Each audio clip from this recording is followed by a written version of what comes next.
Quel marqueur utiliser pour personnaliser du textile noir? Donc du textile, quand je parle de textile, je parle de coton à 100%. Ici, je prends un tote bag, mais ça pourrait être n'importe quoi qui est en coton à 100%. Donc quels sont les marqueurs les plus adaptés? Je ne vais pas y aller par quatre chemins. Pour moi, il y a une marque qui surplombe toutes les autres, en tout cas de ce que moi j'ai pu expérimenter et pratiquer. C'est de chez PBO, c'est le Cetascript Plus. J'ai pris une autre marque juste pour qu'on puisse comparer, mais on va faire ça tout de suite.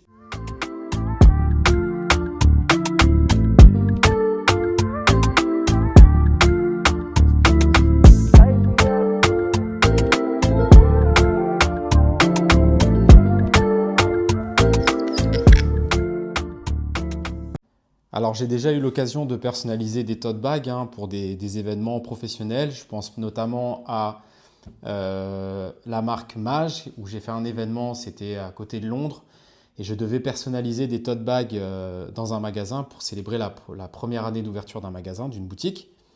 Et donc j'ai dû chercher, j'ai dû faire des expériences pour trouver les marqueurs les plus adaptés. Et donc j'ai dû faire des tests de différents marqueurs pour trouver ceux qui étaient les plus adaptés à mon besoin, c'est-à-dire surtout couvrir rapidement et très bien le support et sécher aussi assez rapidement. J'ai aussi eu besoin de régler cette problématique quand j'ai travaillé pour Google à l'occasion de l'ouverture du YouTube Studio à Paris, où on m'avait demandé de personnaliser des tote bags qui étaient aussi des tote bags sombres, ils étaient noirs et ils étaient en coton comme cela. Et j'ai utilisé le même matériel. Donc, ce que je vais vous montrer là, je vais vous faire l'expérience devant vous, mais c'est des choses que j'ai expérimentées sur plusieurs années avant de faire cette vidéo et je n'ai pas trouvé mieux. Alors peut-être qu'il y a d'autres marques qui existent qui sont très bien et n'hésitez pas à me les recommander. Déjà, un truc un petit peu marrant que j'ai quand même envie de raconter parce que je trouve ça assez drôle. Donc pour faire cette vidéo, j'ai été acheter un tote bag. Donc j'ai cherché un tote bag qui ressemblait à ceux que j'ai pu personnaliser professionnellement. Donc je suis tombé sur ce produit-là. Donc pour moi, il y a la photo d'un produit. Alors j'ai vu qu'il n'était pas cher, mais je me suis dit, bon voilà, c'est un tote bag, c'est un petit morceau, enfin c'est pas une très grande pièce de coton, c'est pas quelque chose qui doit coûter très cher.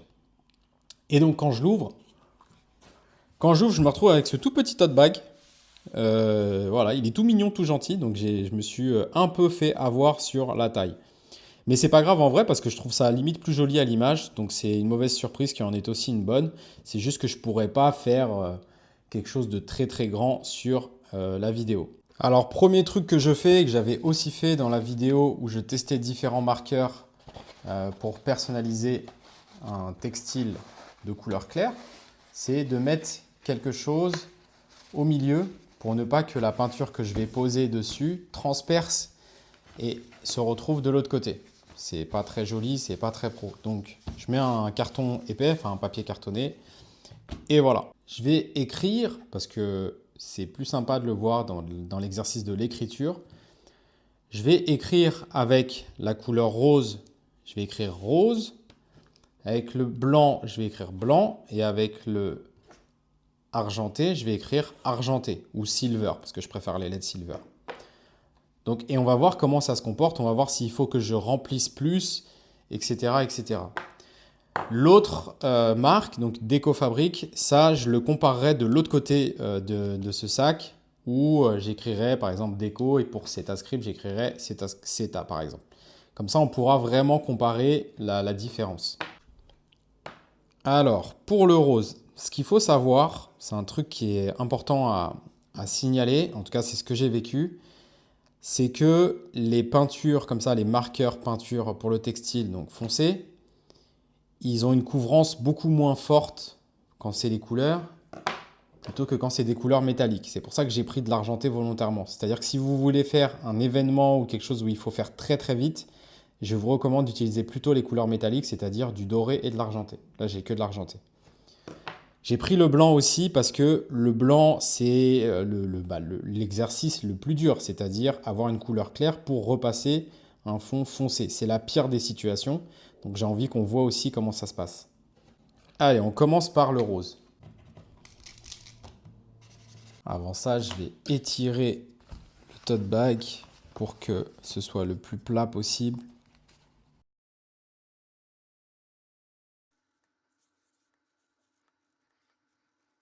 Donc là, on voit que j'ai fait le premier passage.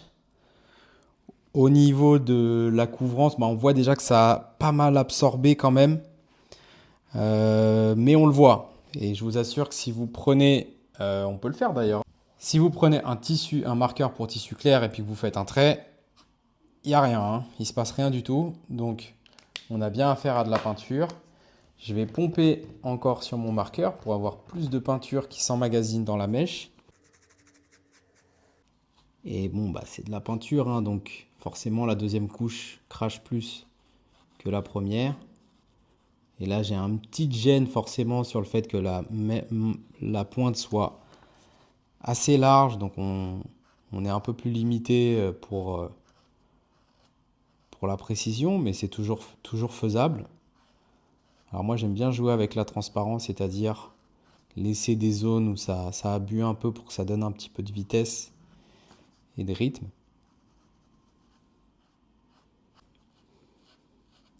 Donc là, je suis à ma deuxième couche.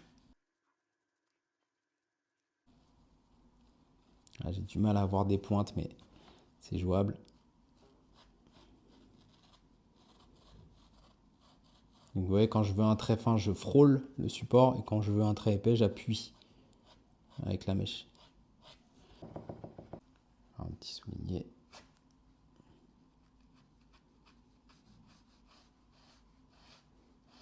Donc là, on est à la deuxième couche.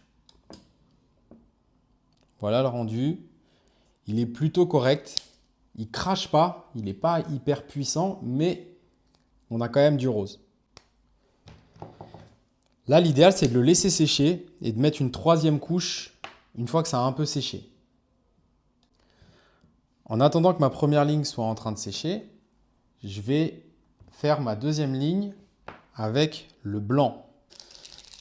Bien secouer le marqueur, comme les Posca. D'ailleurs, je vous invite à aller regarder la vidéo où je donne 10 astuces sur l'utilisation des Posca.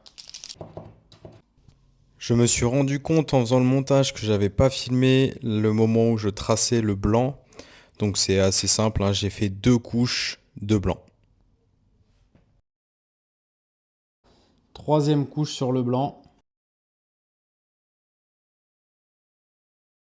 Donc voilà, on en est à 3 couches sur le rose et 3 couches sur le blanc. Maintenant, on va faire la troisième ligne avec l'argenté. Je préfère écrire silver parce que je préfère les lettres. Et on va voir ce que ça donne et combien de couches il faudra pour avoir un rendu à peu près définitif. Alors, première surprise, la pointe est un tout petit peu plus fine que ce que j'avais pour les autres couleurs. C'est un petit peu bizarre parce que ce n'était pas le cas la dernière fois que j'en avais commandé. Donc là, c'est plutôt une bonne surprise pour l'exercice calligraphique. Donc il faut que je le démarre comme tout le monde, en le secouant et en pompant. C'est toujours la même histoire avec les marqueurs à peinture. Pensez à bien secouer, parce que c'est ce qui mélange la peinture. Il y a une petite bille à l'intérieur.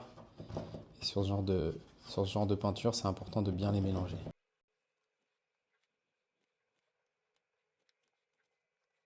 Alors là, au niveau du rendu, on est vraiment pas mal en termes de couvrance. Là, c'est surtout que j'ai pas pu faire les détails comme j'avais envie. Donc je vais les faire. Et on va dire que ça compte comme une couche. Même si pour moi, c'est surtout que j'ai pas pu bien finaliser les lettres.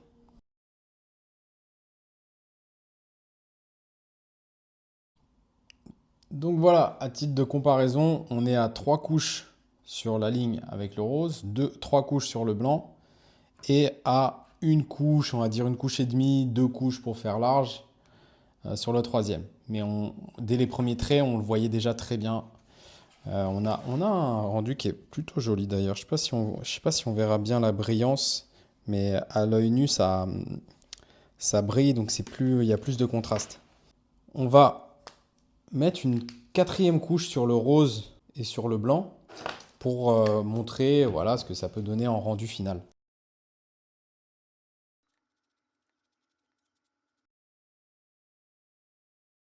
Donc on voit bien que celui qui peine le plus, c'est le blanc. Clairement, c'est celui qui a besoin de plus de couches pour pouvoir ressortir. Mais ça, on le savait, hein, c'est le plus compliqué.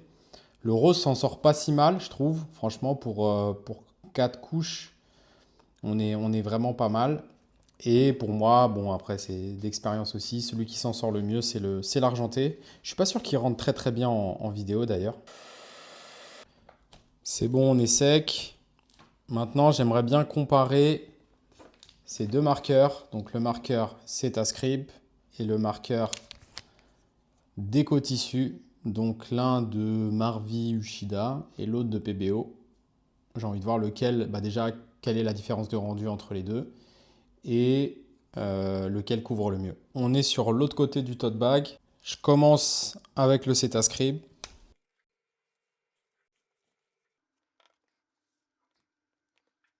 Et j'enchaîne avec le Déco Fabrique. On va écrire Déco. Déjà, la pointe, elle est beaucoup plus grosse.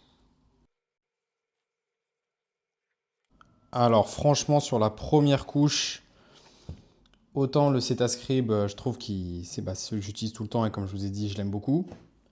Autant celui que j'ai testé, donc le Déco Tissu, pour tissu opaque, pour tissu foncé, pardon, il s'en sort très très bien. On a un argenté de très très belle qualité et dès la première couche, on est pas mal. Et le fait que j'ai une pointe un peu plus grosse, ça n'a pas été si dérangeant que ça si on sait comment incliner le marqueur. On va tester sur la deuxième couche pour voir ce que ça donne. Alors j'avais peut-être un peu moins bien pompé sur le Cetascribe en toute honnêteté. Parce que je pense que j'ai été trop en confiance. Alors que l'autre, quand j'ai commencé à le pomper, il y a une grosse goutte qui est tombée. Donc je l'ai un peu imbibé avec la goutte. Donc je pense qu'il était plus imbibé de peinture. Et donc c'est peut-être ce qui a expliqué qu'il couvrait plus. Donc là, j'ai bien pompé aussi sur le Cetascribe pour le mettre au même niveau de performance et voir vraiment ce qu'il vaut. Parce que là, peut-être que j'ai pas été très sympa avec lui. Et là, on voit que ça va beaucoup mieux.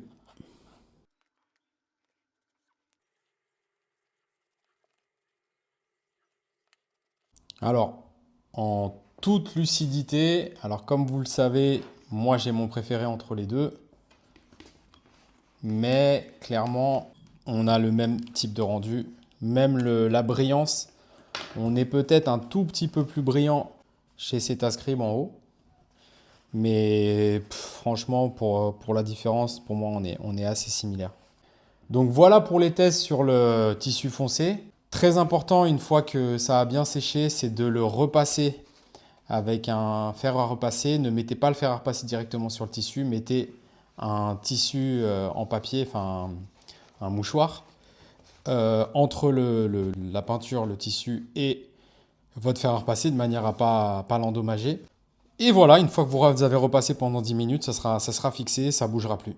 C'est tout pour cette vidéo. On aura testé ensemble, on aura vu quels sont les marqueurs qui permettent de personnaliser un tissu enfoncé et d'avoir un rendu quand même assez propre, assez percutant. Il aura fallu quand même beaucoup plus de couches de peinture pour les couleurs opaques que pour les couleurs métalliques. Et j'ai testé deux marques, donc Cetascribe et Déco Tissu, qui finalement s'en sortent très très bien l'une et l'autre. Voilà, n'hésitez pas à laisser un commentaire une fois que vous les avez testés par exemple, ou si vous avez même d'autres marques que vous connaissez qui sont très très bien, et allez jeter un coup d'œil sur les autres vidéos de la chaîne. Merci à tous, ciao!